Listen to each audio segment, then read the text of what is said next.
The Lions are down blocking at the point of attack, and then they are pulling a guard around to get a kick on the edge. Gibbs is going to run through the hole, which means if the Cowboys play it correctly, someone will follow the pulling guard and fill the new hole that pull creates, and Gibbs will have to win a 1-on-1 to get to the end zone. This poses a relatively simple math question. Gibbs weighs 200 pounds. Would you like him matched up against 240-pound Kenneth Murray? Or would you rather him be matched up against 200-pound Donovan Wilson at safety? Pretty obvious you'd rather be matched up with him, but he's all the way on the other side of the line. So what you do is you bring in the motion, and now if you look at the blocking pattern, get the down blocks, and when he pulls through, he gets the kick, and now you have a tight end directly blocking the linebacker. And when Gibbs is trying to get through the hole, the 200-pound safety has to meet him from all the way across the formation. Also, if you take a look at the alignments, he's in the A-gap. We see the motion. He's also one gap over, so he has to come from further away. There's more work for him to do. It's X's and O's that set up your Jimmys and Joes. So the game plan here is you're doubling up to the linebackers on the inside. But what happens is if we look on the front side of the offense, they're going to do a little bit of a stunt. Okay, so you're essentially doubling up to nobody. So I really like how they sort this out on that side of the offense. When they do the stunt, the guard comes off, the tackle fans out, and they trade.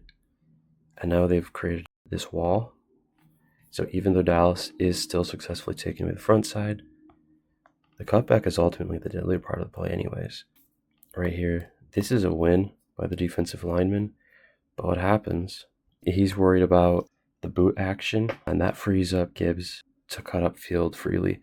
We always think about running the ball, setting up the play action, but in a funny way here, we see the play action tendency on the boot with Goff set up a run for a touchdown. Now, the last thing to highlight here is who do we have lead blocking through the hole? That's all right. We have Amon-Ra St. Brown acting like he's a fullback. He's on a 4-year, $120 million contract as the Lions' star receiver, and they love to use him as a blocker anyways. That's some true Detroit grit right there. So as he comes through, he gets one block, and then at the end of the day, Gibbs just has to win against two more guys. Touchdown. So on the front side, block, double team up to the linebacker, down block, down block, down block all the way out here. We're going to get like a stab peel, just come back and seal off the edge, and pulling guard's going to come through and get the winning block. At that point, it's just a race between Gibbs and the backside linebacker. Gibbs is going to win that 9 times out of 10. Just as drawn up, this has touchdown scoring potential. Worst case, if everyone holds their block, you're probably looking at 5-8 yards. The Lions blocks do hold up. However, they also have something go really well for them and really devastating for the Cowboys. Post-snap, backside linebacker, he's stepping up aggressively to fill the cutbacks if this is a run this way, which it does look like. But that puts them out of position because, again, what's happening on the backside? They're doubling up to the linebacker.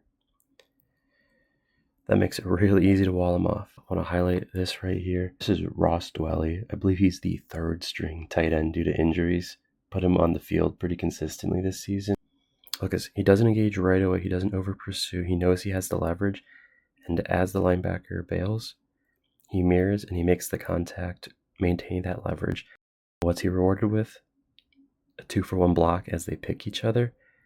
At which point, Gibbs can just walk into the end zone.